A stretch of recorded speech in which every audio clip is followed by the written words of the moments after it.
नमस्कार दोस्तों, आपका इस वीडियो में बहुत-बहुत स्वागत है। आइए आज इस वीडियो में हम देखें कक्षा 5 की हिंदी की कार्य पुस्तिका वाटिका से पाठ नंबर 14 भक्ति नीति माधुरी। देखते हैं प्रश्न नंबर 1। नीचे दी गई पंक्तियों के रचयिता कौन है? क में हमें पंक्ति दी है अधर सुधारस मुरली राजत, तो ये पंक्तियां किनकी है? मीराबाई की। ख है खेलत खात फिरै अंगना, ये पंक्तियां लिखी है रसखान जी ने। ग पर उपदेश कुशल बहु तेरे, तो ये पंक्तियां हैं तुलसीदास जी की। तो इस तरह से जो पंक्तियां हैं इनके हम इनमें सबके नाम लिखते जाएंगे। कोटिक ते कल धोत के धाम, ये पंक्तियां हैं रसखान जी की। फिर है भगत बचल गोपाल, इसमें हम लिख देंगे मीराबाई। और लास्ट है मानुष तनुगुण ज्ञान निधाना, ये पंक्तियां हैं तुलसीदास जी की। आइए देखें प्रश्न नंबर 2। नीचे दिए गए तद्भव शब्दों के तत्सम रूप लिखिए। तो यहाँ पे हमें कुछ तद्भव शब्द दिए हैं, हमें उन्हें तत्सम में बदलना है। तो पहला है कुशल, तो इसका तत्सम रूप होता है कुशल। इसी तरह से पशु, तो इसका कर देंगे हम पशु। फिर है मानुष, इसका तत्सम रूप है मनुष्य। फिर है धर्म, तो इसका तत्सम रूप लिखेंगे धर्म। शोभित का शोभित। और लास्ट है तालाब, तो इसका लिख देंगे हम तालाब। तो इस तरह से ये थे तत्सम रूप। आइए अब देखते हैं नेक्स्ट प्रश्न। यह है प्रश्न नंबर 3। नीचे दिए गए शब्दों के तद्भव रूप लिखिए। अब हमें यहाँ पे कुछ शब्द दे रखे हैं, तो हमें इनको तद्भव में बदलना है। तो विशाल, विशाल का तद्भव रूप होगा बृहत। इसी तरह से कोटि का करोड़। कादर का मतलब कायर। और भ्रमर, इसका तद्भव रूप हुआ भंवरा। वर्षा का होता है बारिश। और कछोटी, इसका तद्भव रूप है लंगोटी। आइए अब प्रश्न नंबर 4।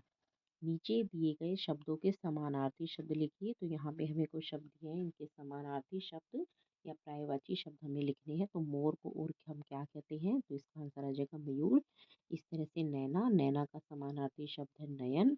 नुपुर, नुपुर को घुंघरू भी कहा जाता है, तो इसका समानार्थी हो गया घुंघरू। फिर है वर्षा, तो इसका हो गया बरसात। फिर है पग, पग का समानार्थी होता है कदम।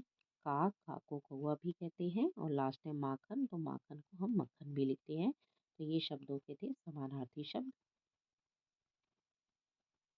प्रश्न नंबर 5। निम्नलिखित पंक्तियों को पाठ्य पुस्तक के अनुसार क्रम से सजाइए। जब हम इसमें पाठ्य पुस्तक में ये पंक्तियां पढ़ते हैं, तो यहाँ पे इन जो ये वाक्य है इनका क्रम कुछ और है। तो हमें क्या करना है, बुक से पढ़ के इन सारे वाक्यों को क्रम से लिख देना है। तो जब हम क्रम में लिखते हैं ये वाक्य, तो हमारे ये आएंगे वाक्य बसो मोरे नैनन में नंदलाल। और फिर वाक्य आएगा हमारा मोर मुकुट मकराकृत कुंडल। नेक्स्ट है अरुण तिलक दिए भाल। मोहिनी मूरत सावली सूरत। नैना बनी मिसाल।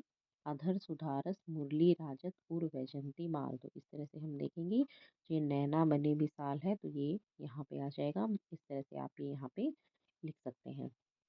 फिर है प्रश्न नंबर 6। वाक्य पढ़कर बताइए कि रेखांकित शब्द स्त्रीलिंग है या पुल्लिंग। तो हमें यहाँ पे देखना है जो ये रेखांकित किया हुआ शब्द है, तो ये स्त्रीलिंग में होता है या पुल्लिंग में होता है। तो क में हमें दे रखा है चोटी, ये क्या है? एक स्त्रीलिंग शब्द है, तो हम इसमें लिख देंगे। ख में है लकुटी, ये भी एक स्त्रीलिंग शब्द है। और फिर ये है कलधोत, ये आ जाएगा पुल्लिंग में। नेक्स्ट है पैंजनी, ये स्त्रीलिंग शब्द होता है। फिर है नैनन, नैनन किस में आएगा? ये पुल्लिंग शब्द में आएगा, तो ये हमारा पुल्लिंग है।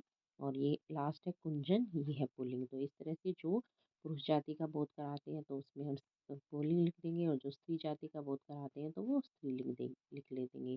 तो इस तरह से फ्रेंड्स ये तो था हमारे पास पार्ट नंबर 14 का सोल्यूशन भक्ति नीति माधुरी। तो आप और पाठों के सोल्यूशन आप देखिए इस चैनल पर। इस चैनल को सब्सक्राइब कीजिए। Thank you.